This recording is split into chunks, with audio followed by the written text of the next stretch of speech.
Greetings, this is Father Michael with our Word of the Week. This week's word for our third Sunday of Easter is fishing. You know the old adage perhaps, or you've heard it said before, that if you give someone a fish, they'll eat for a day.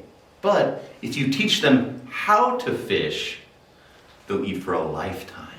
We see in a very spiritual way how the Lord does this for his apostles. We know, of course, the backstory is the Lord has called those 12 to be preachers, as he calls them, to be those who are fishermen, to be fishers of men, to share and spread his gospel. And for 3 years, Jesus does that. He literally feeds others through his word, through his healing, through his casting out of demons, and then empowers his disciples, those apostles, the 12 and the 72, to do the same.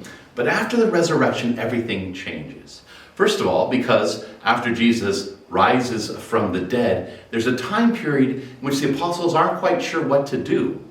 So what do? In the absence of any direction, they go back to what they know. They go back to fishing.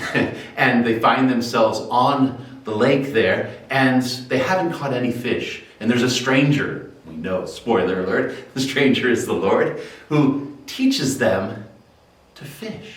He says, cast your nets on the other side. In other words, what you're doing now, that's fine, but I have more for you. Put out and set your nets on the other side. And they do. What happens? Well, swamped with fish, right? He teaches them how to fish so that when they arrive at the shore, and he's already cooked breakfast for them, the kind of other side of the Last Supper is the first breakfast on the shores of Galilee there.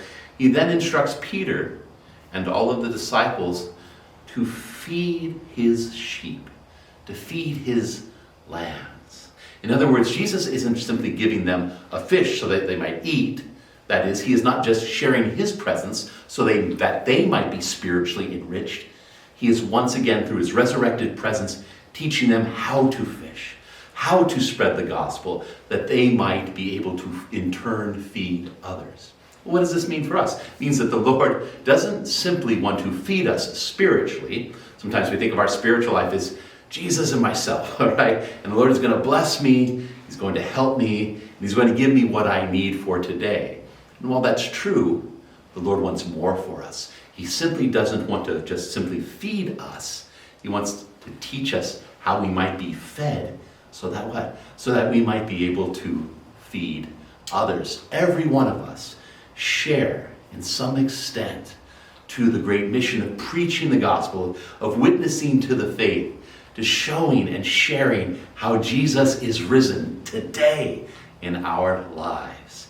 As we celebrate these great Easter days, these 40 days after the resurrection of Christ, we are called not only to be fed by the Lord, but to be fishers, fishermen, fisherwomen, to get out there and to share the gospel. How will you share the Lord's love? Jesus invites Peter to consider how he loves. He asks 3 times, do you love me? And we ask ourselves, do we love the Lord? Well, to the extent that we share his life and his love with others, we can say, yes, Lord, you know all things. You know that I love you. Amen. Amen.